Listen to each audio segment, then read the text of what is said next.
The Startup Hour, giving entrepreneurs education, motivation, and inspiration from successful entrepreneurs from all corners of the country. The Startup Hour is a weekly business program bringing successful Zambian entrepreneurs, policymakers, and subject experts to share their stories, answer your burning business questions, and inform you on best practices. Tune in to the Startup Hour every Tuesday from 9 a.m.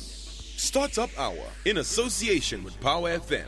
A very good morning to you. Today on the Startup Hour, we discuss ideas that inform, educate, and inspire social transformation with Ms. Mary Phiri, co-founder of Media 365. Mary has been working in strategic communication for close to 15 years now. She was a founding member of Youth Media back in 1995 at just 17 years old, which sought to provide a platform for young people to express their concerns on sexual, cultural, and economic issues. 2 years after its inception, Youth Media launched Trendsetters, Zambia's first publication targeting youth by youth. The magazine grew to have Zambia's highest circulation for a magazine and the definitive guide to being young in Zambia. Mary served as executive director and editor-in-chief of Trendsetters for 12 years. Mary has been consulting with various multinational organizations on issues such as children's rights, with UNICEF for Say Yes for the Children campaign back in 2002, developing life skills and training materials on sex education through the Youth Coalition Canada back in May of 2003, and currently is the British Council's climate change icon for Zambia. Mary was also managing director for Spar Crossroads, one of Zambia's leading supermarket chains, where she gained first-hand knowledge of operating a very demanding consumer-led business. A recipient of the University of Michigan's popular Fellows Peak Fellowship back in 2002, Mary holds a certificate in publishing from the Columbia Graduate School of Journalism. Mary also attended the Johns Hopkins University Center for Communications Programs, course on strategic and multi-sectoral approach to HIV/AIDS communication, targeted at senior level managers to systematically build HIV programs, enhance advocacy skills, strengthen community mobilization, and evaluate programs. Her passion is magazine and book publishing, as well as organizational development and capacity building. Media 365 is a proudly Zambian and 75% female-owned company. Media 365 was founded by siblings, and family values still drive the company to date. A guiding value for Media 365 is to live by giving. At Media 365, Mary provides clients with strategic planning and creative vision using her NGO business and academic experience. Media 365 was awarded the 2014 Best TV Series for Love Games, the DSTV Africa Magic Viewers Choice Awards, and the 2010 Best Multi-Channel for One Love Kwasila, AfroNet Annual Awards for Excellence in HIV and AIDS Strategic Communication in Africa. Media 365 believe in empowering staff by providing a culture of constant learning and sharing best practices learned through experiences. I have a quote for a guest and our listeners. If you close your eyes to facts, you will learn through accidents. That's an African proverb. A very good morning to you, Mary. Morning. Thank you so much for having me on the show. We're glad you could take time to join us. Also joined by my co-host this morning, Mwape Chisaka Jr. Good morning to you. Super excited because this interview has been 1 year in the making. 1 year in the making. Well, let's get right into it. Mary, what pushed you to get into media? Is it something that you've had an interest for since childhood? Oh, definitely. I think from our early teens, it's actually quite interesting because I think nearly all our family members are somehow inclined to media, and I think always sitting around the kitchen table and having conversations about, how could we improve the situation of young people. We always felt that media was going to be a powerful tool for communicating and for transformation as well. And I think that's really what drove us initially to set up Youth Media, and then, of course, later on, Media 365. I think those reasons still pretty much drive us today. Although it is a commercial business, I think it really is rooted in social transformation. Is it something that you took years pondering over, like your channel of reaching out would be through media, or was it something that just happened? It's interesting. That's a very good question, actually. I think somehow it's one of those things I think I just knew what path I wanted. I'm one of those very lucky people who I think what I wanted to do was very clear. I was, from the very beginning, I was really interested in magazines. My siblings are very interested in other types of media production as well. But I think it was very clear that, this would be our path and this is what we would be doing. How difficult was it to actually find the necessary tools, in this case, the platform, if I may say, as you knew what you wanted to do? It was, as with all things, it was hard work. The first thing was going around convincing. At the time, just going back to youth media, at the time we were starting, I think there was also a youth movement of another type actually going on. There were a lot of youth NGOs coming out, but we still had to be, to basically sell our idea, to get the adults to basically commit to helping us and to see that we were serious. So, it took a while before we actually met with the funder who actually agreed to give us the money. And initially the commitment was, fine, we will give you money for 3 issues of Trendsetters, that was at the time. And if it works, well, then we'll see from there. And of course, the rest is history. So initially, Trendsetters was a bi-monthly or monthly magazine? It was actually a monthly, but it was actually 4 pages, and it was only a newspaper. At the time we started, it was 4 pages. It was a newspaper. At the time we closed it, it had grown to be a 48-page magazine with a circulation of over 20,000. So I think that was, quite an achievement. Yeah. Wow. I want to know, what was it like selling your idea to someone who's older than you? Because we do that now, and yo. You know what? I think we first of all, we didn't believe anyone would really say no to us. I think that's the first thing. We had such a strong belief in what we wanted to achieve. And I think we had thought it through. We had put it down to paper. We had actually taken the time to think through what we were actually trying to do. And I think for the few people who then said, okay, fine, let's give it a try. I think that we were just so compelling. We were so convincing in what we wanted to do, and I think they recognized the need that they supported us. And I think, I often think back on our entrepreneurial journey, and a lot of it is about people who are willing to give you that chance. It just takes one person actually to just say, you know what, I'm going to give you an opportunity to do this. And once you're in, it's up to you to really, to open that door wide open and really show what you can do. So that's what I'd say to young. Keep knocking on that door. There'll be one person who'll finally say, all right, let's give this a shot. All right, and starting a magazine, a newspaper as it was then, how was the research like going into that? Did you already have your layout planned out? Or it will look like this, or do this, or is it something you developed as you went along? We had some ideas of magazines that we liked, that we wanted to emulate. So we had a bit of an idea of the kind of publication we wanted to produce. But luckily, youth media actually, it started out with us as siblings, but we were very lucky in the sense that we met with a group of young journalists at the time who had actually been working on a newspaper. So it was very much a collaboration with them, and they brought in the know-how about, initially we had to paste this thing up together. You'd print it and you cut it and you paste it, then you take it to the printer to make plates. It was very archaic. I don't think anyone can even imagine that. But yeah, over time it progressed. We got better. We got more training, and of course with that began to reflect in the publication itself, from not only the way stories were told, but the way it was produced and the way it was distributed in the end. We had a very good and extensive distribution system as well. Did you anticipate the growth? Because I remember I'd always look forward to Trendsetters. I'd be like, I need that pull-out poster in between. There's always a cool picture in between. Yeah?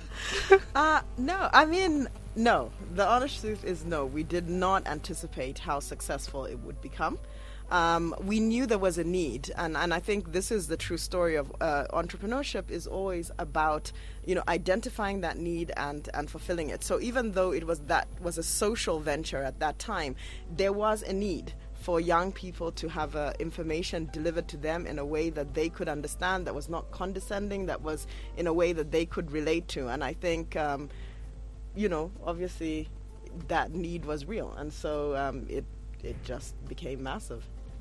Yeah. You mentioned earlier, Mary, that you knew that you would find the funds through the your different to set up this venture because you had thought through the idea. How important is it to think through the idea? And when you say think through, what exactly did you do? What practically? How did you think it through? Well, I remember I mean, first of all, we thought through the kind of product we wanted to have. We did have ideas of the content, what we wanted to be in it, what we wanted to talk about. So we were very clear about what is this product going to look like. First of all, what is it? What is it going to be? Who is it going to be for? And I think, that's very key. Then later on, when we began to meet with people, as we began to pitch our ideas, they would also add on and say, okay, fine, it's great. You've thought about what this product is going to be. That's great. But have you thought, how are people actually going to get this product? Where are you going to sell it? Are you going to sell it? If you don't sell it, how else are you going to make money? And so I think by virtue of also talking to other people, they have to refine the process. And I think we finally ended up actually writing down, I think it maybe was about 10 pages, a very short kind of proposal about what this was and what it was that we were trying to achieve. And and I think that helped. The thought process finally got us to a written document. Okay, and then you mentioned that you knew there was a need, you identified the need. How do you go about identifying the need? Were there any particular issues at the time that you felt needed to be addressed on behalf of the youth? Definitely. I mean, I think one of the things that we had noticed being at school, and we were at an all-girls school, but, pregnancy was really an issue. There was a very high rate of teen pregnancy and just people not really knowing much about sex and understanding a lot about sex. There was, I was about to graduate from school as well and just going out into that job market saying, what am I going to do? Where am I going to find a job? There just didn't seem to be, jobs. And, the funny thing is this is so long ago, but it's almost like I'm talking about this situation that's prevalent today, and you guys are really making me go down memory. I'm like, remember these things? Can I remember? I feel so old. And so that was really what was driving us. And we felt that, and I think, as I said, it was reflective of the time because there was a very big youth movement at that time that if we didn't do something for ourselves, nobody else was going to do it. We were going to have to do it. And I think, that's how, Trendsetters was born. Mm-hmm. So now Trendsetters went to being one of the biggest magazines in Zambia, if not the biggest. And many people, I'm sure, today still want to know the burning question. What happened to Trendsetters? Well, it's an interesting thing. We had done, when we started, I think I was 18. And, 10 years on, we had been doing this for 10 years. And we wanted to explore other things, and I think that we did try to have a process of trying to pass it on to another generation. And this is a very good learning story for any entrepreneur endeavor, but it didn't quite work out as we wanted it. And I think the founders' need to pursue other things was really important. We had to grow, we had to experience other things. And I think that's basically what, was the story of Trendsetters. I think, we grew and we hoped to hand over, but it didn't work. Yeah. All right. And then you moved on to Media 365. We did. What happened is after basically we published our last issue of Trendsetters, we branched out into different things. I think Kathy, as many people know, had gone to work for MTV and had stayed there for a while. Fred, who was also part of it, he went on to do his own productions, mostly in music and other ventures. And, I went and did something very interesting. I went to run a supermarket, which was quite interesting. So I think there was basically a 2-year hiatus where we were doing other things, pursuing absolutely, I think, different careers in some instances. But what happened was I got a phone call from one of our former colleagues, and they had a challenge. There was a campaign they were trying to roll out, and they were struggling with it. It wasn't feeling right. And they called me in and said, look, do you think you could help us with this? Look, review the scripts, look at this campaign structure, and tell us what you think. And, as we're going through it, I remember talking to Freddie, my brother and business partner, and just saying, you know what? I think, there's an opportunity here. The type of media communications we do is very different from what a commercial advertising agency is. And I think that there's an opportunity. So we started discussing it as the former founders of Youth Media and, siblings. And we said, yeah, there's an opportunity. Why don't we form Media 365? And basically that's how Media 365 initially came about, to fill this gap of this specialized type of communication. So what makes Media 365 unique and different? I think in the first place, people find it very difficult where to place us. I'll just say right now, we are not an advertising agency. We are not a production company. But what we really believe we are is about transformative ideas. And even when we started, this will be going on 8 years ago, we actually were using a process which now, of course, is all the buzzword, this whole design thinking and innovation. But the very foundation of our business as Media 365 was based on design thinking, the process of design thinking. So we actually feel we're more of an innovation agency than we are necessarily a advertising or production. So basically, in a nutshell, what I'm saying is we're about ideas. So even when you look at a product like Love Games, that occurred because our client needed a solution to a problem, to talk about multiple concurrent partnerships. What was the best way of doing that? We identified that the best approach was a TV drama series, and therefore we produced a TV drama series. So I think, that's what I think differentiates us, the process of which we approach the work, and the fact that, it is really about problem solving as opposed to anything else, I think. As opposed to media production. And yes. So that leads me to believe that Media 365 and yourself believe in ideas. Why do you think ideas are important? Wow, okay. Because so many great things have been accomplished with a great idea. You look at so many things. They started off with ideas that looked really simple, but in the end were revolutionary. They changed people's lives. They met a need. And so I think being innovative, being ideas is really, at the crux of what it is that we do. Basically, ideas, you take an idea and you prototype it, and then you push it out into the market for testing, right? Definitely. And then, yes, that's the process in a nutshell. In a nutshell? In a nutshell. Okay, try and break it down for us. How does an idea go into media? Do you and Freddie and Kathy just sit down like, light bulb, let's do this, guys? It depends. Some ideas are like that. Some are just like, I was thinking, I was in my car and this occurred and I was thinking. But we do have an institutionalized process of doing it.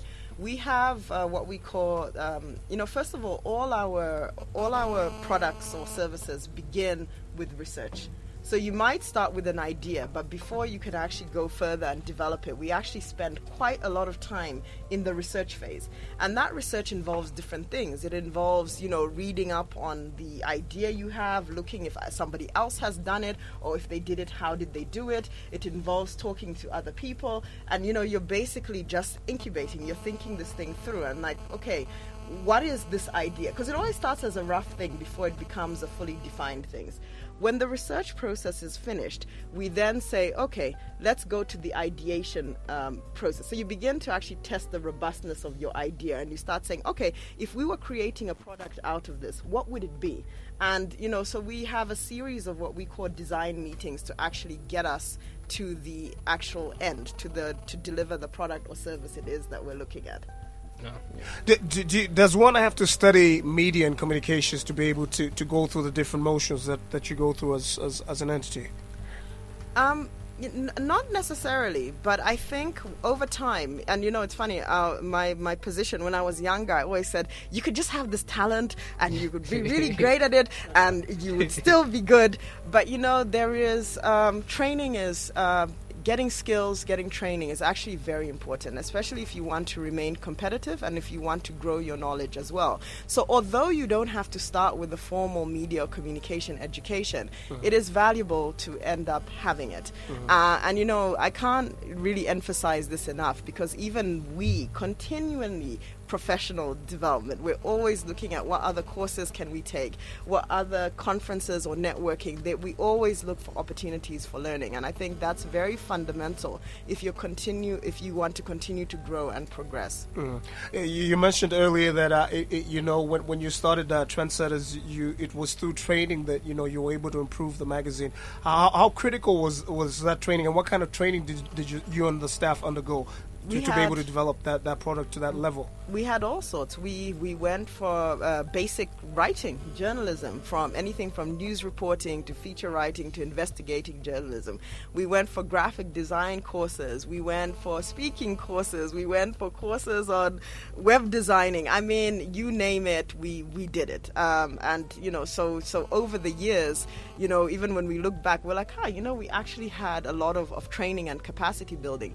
And when we evolved as an organization, I think maybe in our last 5 years of operation, we actually had one of the reasons why we ended up receiving as much funding as we did as donors, because we took a position that although we were young, we did not want to be presented as a youth organization. We wanted you to walk in and say, this is an organization that has structures, that has, systems in place. And when you come in, although young people are running it, you're not getting the impression that it's a zoo or a circus. So we took a deliberate stance to become very corporate. And I think as a result of that, we ended up receiving, I think, probably quite a lot more funding as compared to the other youth organizations at the time, because we had deliberately decided that we would institute a capacity building program, and we actually had it as a project, and we would raise money for it.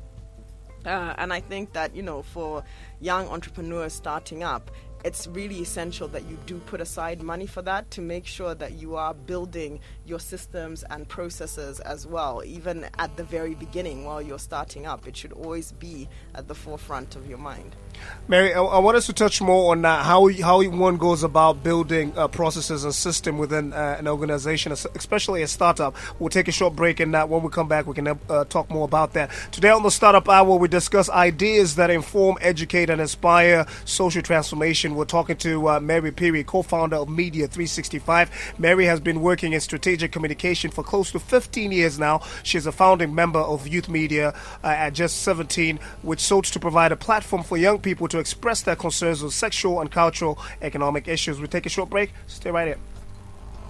The Startup Hour, giving entrepreneurs education, motivation, and inspiration from successful entrepreneurs from all corners of the country. Power FM, now streaming live. Listen to Lusaka's #1 hit station from anywhere, anytime. Go to power997.com. Power997.com. Radio advertising is an active medium capable of stirring emotion, creating demand, and actively selling your product or service. Today's competitive market demands an active, intrusive, and evocative approach to telling your story, and Power 99.7 offers you that active and cost-effective way to advertise. Our ability to effectively target your intended customers saves you time and money. Our listener is the you. Tell your story to them on Power 99.7. They are listening. Call marketing on 0211-236-995 or email info@power997.com. Power 99.7 FM. Feel the power.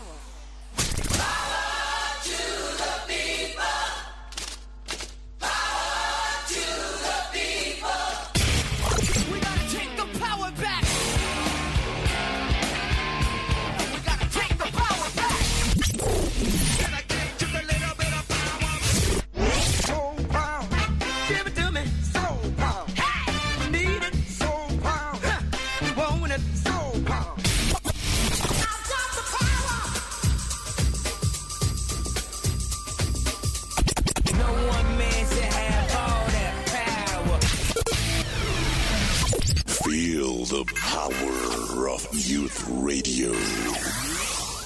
The Startup Hour, giving entrepreneurs education, motivation, and inspiration from successful entrepreneurs from all corners of the country.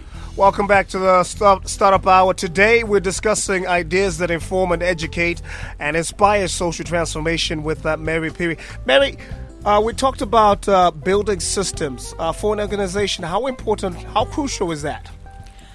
It definitely is very crucial. I think, in the initial stages, you find that you can probably make do without having, defined systems in place. But as you grow, you'll find that to be more efficient, to deliver better product, you need to actually begin to institutionalize things, to have systems and processes. And so, we've learned basically through our entrepreneurial journey as well, even through doing Media 365. It's different from youth media, but as we grow, we're always having to change, to adapt, to add on more, and so it's a continuous process. But we found that the more systematic we are, the more processes we have in place, the more efficient we are when it comes to delivery. Well, when one hears building systems, one would think it implies getting an HR person involved, professional and whatnot. Well, what's the basic premise of that? How do you go about putting systems in place in an entity? Well, that's a good question. Well, it depends. I mean, for instance, in terms of, we can start. There are many areas that you need to look at. You need to look at finance. How do you, for instance, simple things like having a bank account. How do you make sure that money is received, receipted, deposited in your bank account? If you're spending it, how are you making sure that the right processes for getting money out of your account, paying people, tracking the spending, etc., are done well?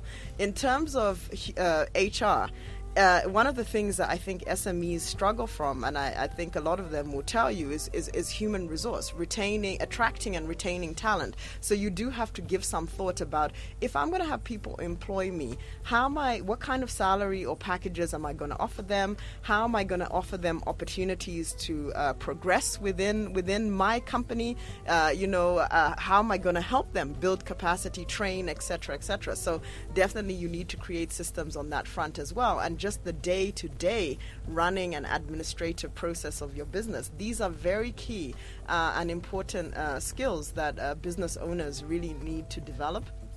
And yes, get outside assistance. You don't have to be the expert, but there are plenty of people out there who are able to help you.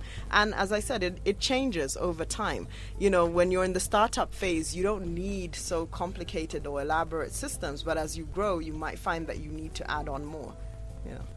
You also mentioned that at some point you wanted youth media to appear more corporate. Yes. How was it before? What was the difference, and what changed in your view when you look back? I think what changed, is we basically, not to say that we didn't take our work seriously. We did. We had to put out a magazine every month. There's no running from the deadline. You have to put out a magazine. But I think what we decided to change was we started basic things like appearance. We said, I've attended a lot of conferences and seminars where young people will ask and say, I'm a creative. Do I have to, change my dressing, or can I, does it matter what I wear because, I'm a creative and my idea is good? Okay, that could be true, but at the end of the day, there are other people that you have to deal with who may not be coming from your perspective. So we did things like dressing a little bit more professionally for work. I don't mean that we started wearing suits or things like that, but we just started to look a bit more smarter, a little bit more executive.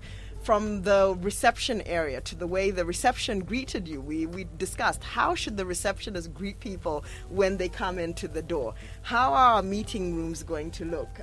When we send out proposals, what does the cover letter look like, or what does our letterhead look like? How do we? So we looked at lots of different areas, because actually, I think strong institutional capacity. When people talk about resources, right? Normally people talk about money. That's not the only resource you have. Strong internal capacity is a resource, right? The ability to deliver on time to a good quality standard. And you have to evolve that over time. So we said we wanted people to trust that if they gave us money, we were not going to misuse that money. So we spent a lot of time building a very robust financial system, hiring a proper admin manager, doing audits, things like that. So we said that, okay, if somebody came and said, I'm going to give you $1 million, they knew that their $1 million would be used for what it was supposed to be used for. So I think we just changed all the way from the top to the bottom, but we still retained our youthfulness, our creative edge. We said those were very important, but just when dealing with people, to present a more, I guess the word is professional present a more professional profile. All right. Just to add, I've been to your office. It's not like a bank, and it's also not like a mad creative space. It's just like there, the Muro especially. So now, talking of ideas and taking them out to the market, with the idea of love games, for example, like why end up with the concept of having a TV show versus maybe doing something on radio or just having something written, distributed? Well, first of all, the story of Love Games. Actually, Love Games was the precursor to Love Games was actually Club Risky Business. So, if we want to talk about Love Games, I think we have to talk about Club Risky Business. And what happened initially, as I said, with Club Risky Business, we were brought on. In fact, we found a campaign sort of already in the making. And when we were shown it, we said, for this thing that you want to do, this topic is so, when we had gone out to do our research and we talked to people, we said it's so complicated that we can't actually execute this in a 30-second TV ad or a 30-second radio ad. So what we then presented to the client, and I think I would be truthful in saying the first fully integrated multimedia campaign. So what we proposed to them initially was a 10-part TV drama series, and each episode initially was only going to be 3 minutes long, but they would build up from the other. Then there was a website, and I think it was the very first time in Zambia that anyone had actually used Facebook for a campaign, and we said there will be a Facebook page. And I even remember I still have the justification to the client to convince them why we had to use Facebook. So we did Facebook, we did a website, we did bus branding. So the characters in Club Risky Business grew to be so loved. People, really identified with it. And when our new client came along and they wanted to carry on this topic of multiple concurrent partnerships, we and I think the Ministry of Health at the time and National AIDS Council said, but we built such a strong brand with One Love, Kwasila, and Club Risky Business that instead of reinventing the wheel, why don't we look at how we can, piggyback on this and go forward? So we said, okay, we'll look at it. We can't say that this might be the right approach, but let's look at it. So when we looked at it, and they wanted to really focus on women, and so when we looked at it, we said, okay, we can bring some of the characters back from Club Risky Business, but we can tell a deeper story, because people always said Club Risky Business was too short, and they wanted to get in the issues in more detail. So we said, well, great, we will then have 30 minutes to be able to talk about these issues in much more depth. And so when we went through the process, the TV drama was the right approach. But even then, it had other components that were attached to it. We had a TV spots called Mulange One-on-One. I don't know if you remember them, but basically the issue there was actually a how-to. Let's not just talk about the problem. Let's talk to people about actually what to do to get a test, what to do to use protection, what to do to talk to your partner. So we produced that in line with Love Games. There was a blog site as well, a Facebook page, and other surrounding activities again. So keeping that same integrated approach. And do you think that's like the model that a startup or any business should have now? It shouldn't just be radio on its own. It's radio with something, or TV with the internet, or TV with Facebook. No. No. And why I say no is because it depends on the situation. Yesterday we were just discussing a certain piece of work that we wanted to do, and the initial brief is that the client wanted a mass media campaign. But after we looked at the brief and the issues, we said, actually, no, they don't. All they need is it's a certain type of activation that they need to do. They don't need to spend all this money on mass media. What they actually needed to do was spend more time on a door-to-door, activation. And so we don't prescribe that there's one method. It really depends on what the client is trying to achieve and the audience that they're trying to reach, because I can't say that all audiences will listen to radio. Maybe that's not the way to reach them. With young people, younger audiences these days, we realize that you've got to reach them through social media, through their phone. So it's not a one size fits all approach. We really approach each project as its own individual project. Mary, you mentioned that you're not an advertising company through Media 365. Neither are you a media buying agency. What makes Media 365 different and unique from your competitors? I think number one, in terms of, it's funny. We had this conversation yesterday as well about who are our competitors, right? And it's complicated because on one hand, a lot of people are competitors, but they're also our service providers. I think what we position ourselves in the market that if you are looking for innovation, right, you need a push, you need a spark, you need something a little bit different. You go to Media 365. You can go to any advertising agency. If you've already thought through the idea and you're like, hey, I just want to place a couple of ads on on a billboard and place some ads on radio, we're not the company for you. We say that people come to us when they're seeking an innovative solution or a different way to solve a problem. So maybe they've been trying something for a long time and it's not working. So they're coming basically for a fresh approach. So I think the fact that we very much focus on innovation and providing that fresh approach, one, is different.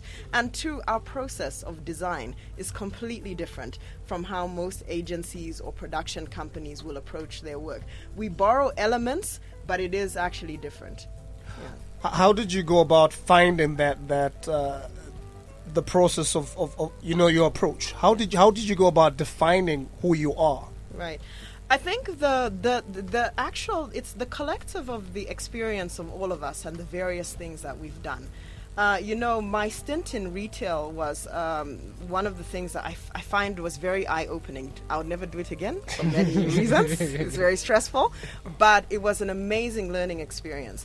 And just borrowing from different elements, like Natasha, for instance, our partner as well, she's very into research. She has a PhD in psychology, and we're doing a lot with looking at insights and behavioral. What makes people do the things that they do?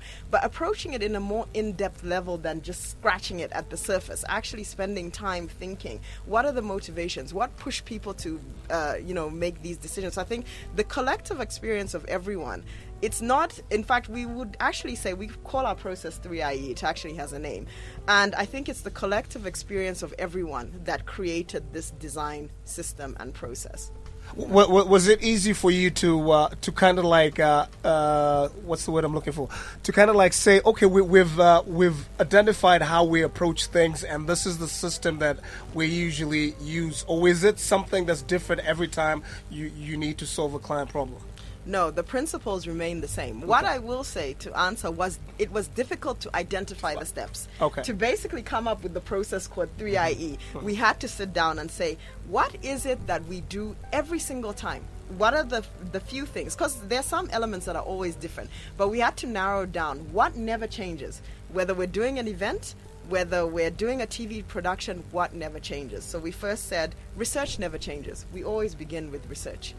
The process of ideation, coming up with ideas, brainstorming, never changes, right? The way we implement changes because we still have a stage called implementation, but depending on what it is we're doing. So doing the ZMAs is different from doing a Love Games TV drama, for instance. So we've now, even with then, we've now come up with, we for each product or service, we create something we call a Bible. So each product or service will have what we call the Bible. And in the Bible, it will basically have things like, okay, well, what is this thing really about? Who are the audiences? We put everything in there from how it should be broken down, the work plan, the content, etc. So each activity will always have that. So I think over time now we are saying we do have processes for how we do events, for how we do productions, for how we do documentaries. Those are now, I think, a lot more documented and systemized than they were before. Amazing. And then, of course, evaluation is the last. Were we successful? We always aim to be successful. We always want to be successful. We say, if you shoot for the moon, hopefully we'll land somewhere in the stars. So that's the idea. Maybe just as a writer, let me ask you this. When you do the evaluation on a particular project and it was not successful, what do you take away from that? we look at what were the lessons that we learned, how could we have done it better. And it's a very challenging thing because you have to confront honestly and own it. If somebody made a mistake and it was yours, you kind of have to say, okay, fine, that was on me. I was the one who didn't do excess. And that sort of honest owning is the only way you can actually move forward. And then we try to, we basically, and I've forgotten the name, but afterwards we always have a post-mortem, basically, of the event. And everybody sits down and says, what went well, what didn't go well. And then those lessons learned are recorded, and we actually identify actions for how could this actually go better the next time round. All right. Away from that, what does your perfect day look like? My perfect day, I think, is that's although we try to present a professional front, at the heart of it all, we are actually creatives. And I think for me, the perfect day is when I'm given the ability to create and innovate. And I think you'll hear a lot of creatives talk about a process called flow. And when you've started something and you're just in that flow and everything is just happening seamlessly, all ideas, all thoughts are just going the way you want them to go. To me, that is my perfect day. That is it. It's when you're in that state of flow and you're creating and innovating. That's the perfect day. When you're in flow. Taken. All right, now coming to the 21st century and having worked in the media space, the creative space, what are some of the skill sets you think young professionals are like? I know you've worked a lot with a lot of young people, me included. What are we missing? What are the skills we need to work on more? What do we need to develop? I think resourcefulness. Over time, we found resourcefulness is a really key one. The ability to get to the end of something and to just get it done. You know, we find we have a lot of trouble. I called this person, I couldn't reach them. Or no, I went online, then I couldn't get it. And you're like, yeah, but what else did you do? Remember, there's a goal. You have to get to the end. So you have to do whatever it takes to get to the end. And you pull out whatever resources. And we find that, that's a very key trait, not just for entrepreneur success, but I think for a professional career, you have to be resourceful. I think the other thing would be, to me, that's the main one. But because I think it also ties back into creativity, right? But again, it depends what you're trying to do. Some activities really require hard skills. I mean, if you're going to be an editor, you need to learn to edit. There's no two ways around that. But I think it's being resourceful, being committed to actually delivering the job. And being disciplined, I would say. So being resourceful, being committed, and being disciplined. Yeah. Do you think some of these things are being taught in schools, in Zambian schools to be specific? I think we have challenges, and one of the things we've identified in terms of the areas where we really believe innovation is necessary and where the space we want to work, and education is one of them. Because I think, somebody was saying to me yesterday, our schools and our education system have really been designed to make people conform, to have jobs in the civil service, to work in a bank, to really be conformist as opposed to be more creative and innovative. And I think in this changing environment, what we're seeing is that creative skill set, that thinking out of the box, being innovative, is one that we really, if we're going to succeed and we're going to grow this country's economy, that is where we need to be focusing and changing our education. That's very fundamental. Yeah. Mary, I want us to maybe just pick your brain a bit on that. Maybe you can share a few ideas on how we can change that, how we can come up with some ideas in terms of developing our creative skills in the future. We'll take a short break, and when we come back, we'll touch on that. Today on the Startup Hour, we're discussing ideas that inform, educate, and inspire social transformation with Miss Mary Phiri, who's co-founder of Media 365. Now, Media 365 is a proudly Zambian and 75% female-owned company. Media 365 was founded by siblings, and family values still drive the company. A key guiding value at Media 365 is to live by giving. We'll take a short break. The Startup Hour, giving entrepreneurs education, motivation, and inspiration from successful entrepreneurs from all corners of the country.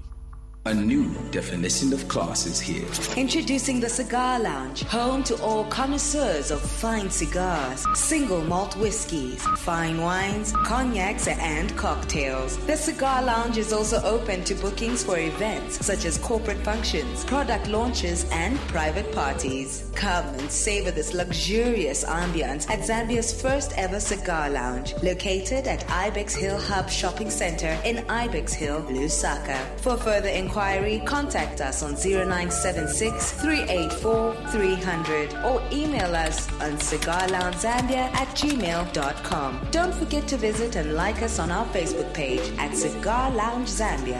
Cigar Lounge is a new definition of class. Gentlemen, there's only one place to get unrivaled coverage of the world's best leagues like the Premier League, La Liga, and UEFA Champions League.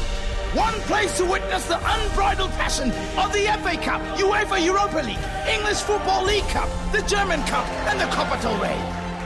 There's only one place for unparalleled commentary and analysis from the undisputed pros themselves.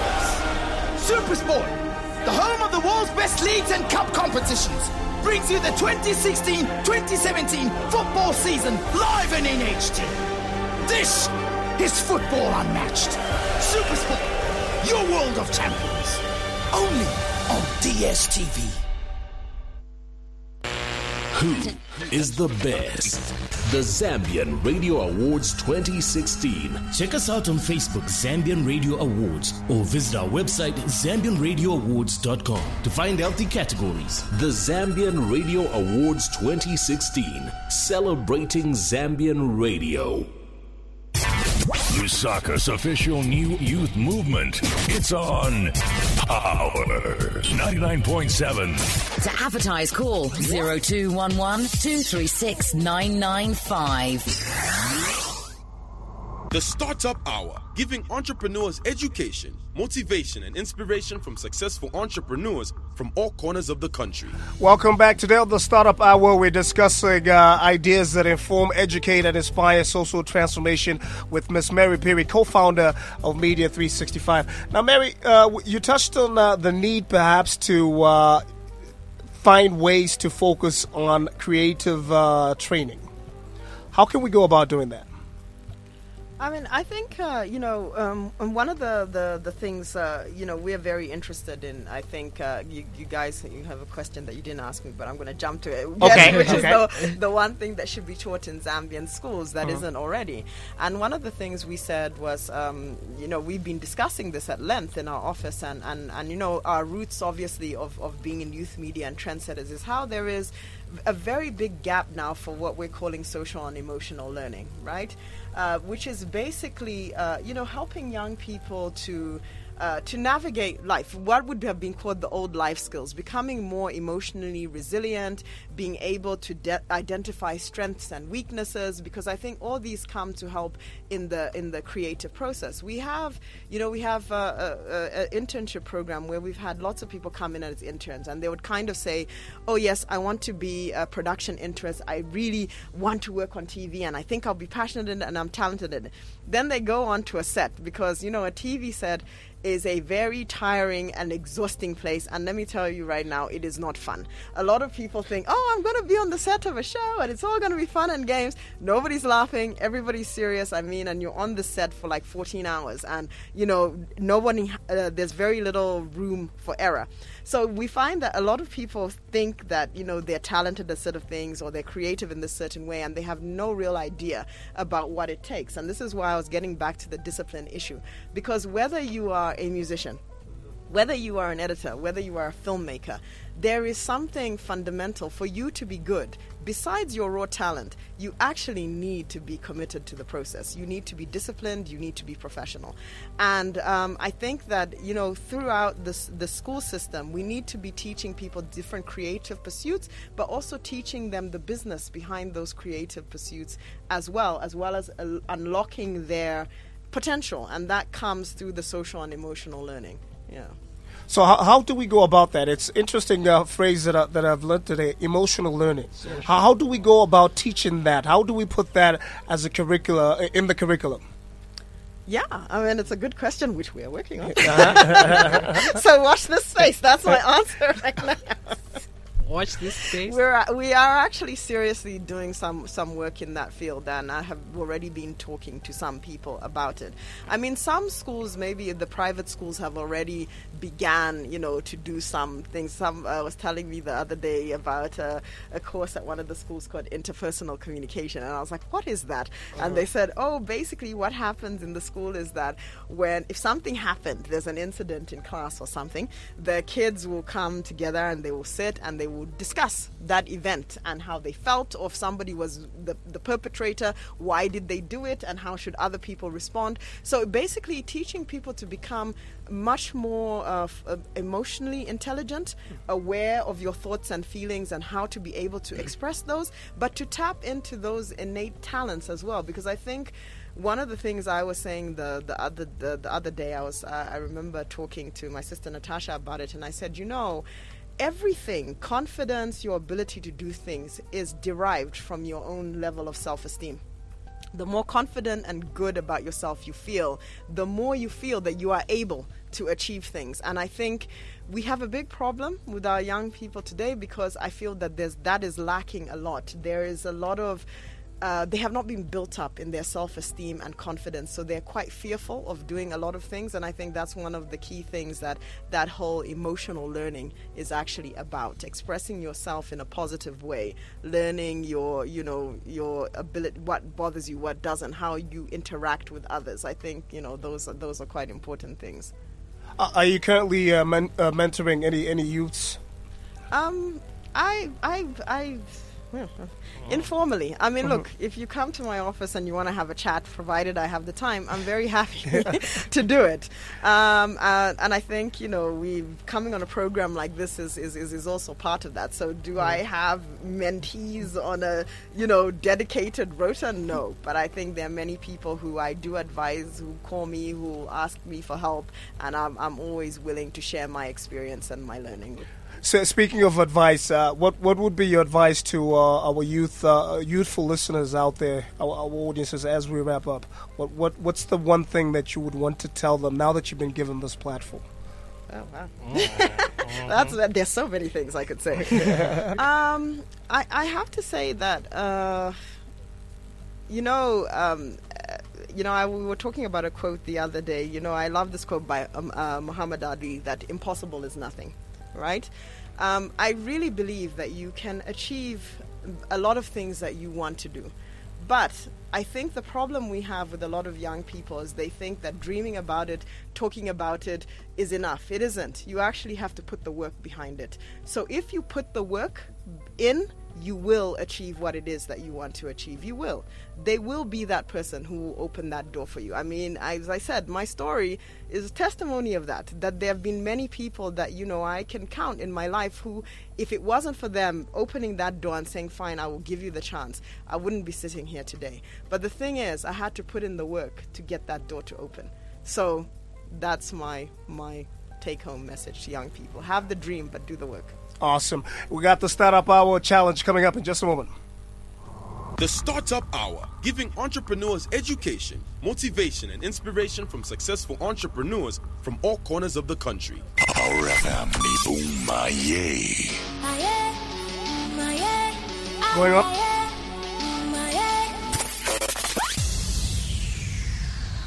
The Startup Hour, giving entrepreneurs education, motivation, and inspiration from successful entrepreneurs from all corners of the country. All right, and now we will have the Startup Hour Challenge. Mary, are you ready? Okay. Are you ready? You're expected to answer on the fly. First thing that pops into your mind. Okay, no time to think. Okay. All right, are you ready? Mm-hmm. What's at the top of your bucket list? Haven't made my bucket list. Watch sports or play sports? It depends. On the sport. All right. Last movie you watched? Entourage, yesterday. Red wine or white wine? White. Having a night out or an evening in? Depends on the situation again. Who inspires you? Too many people to mention. What's your guilty pleasure? My guilty pleasure. Oh, no, I don't feel guilty. So I have lots of pleasures. I don't feel guilty about them. All right. Read on a Kindle or paperback book? Paperback book. What's the worst advice you ever received? To not do something. Any dinner guests, living or dead, you would invite? Yes, plenty. Both. Okay. What's your shower song? My shower song at the moment is a jingle that we're working on for a client. Can't get it out of my head. All right. What advice would you give to your younger self? You were perfect just the way you were. Awesome stuff. Mary, it's been a pleasure having you on the show. It's been an informative and insightful session all rolled up into one. Thank you for tuning into the Startup Hour today. Be sure to catch us again next week, same time, same day, as we bring you more influential business and thought leaders. Be inspired, and remember that the only person responsible for Zambia's development is you. So what are you doing about it? This has been Startup Hour, bringing successful Zambian entrepreneurs, policymakers, and subject experts to share their stories. Startup Hour, in association with Power FM.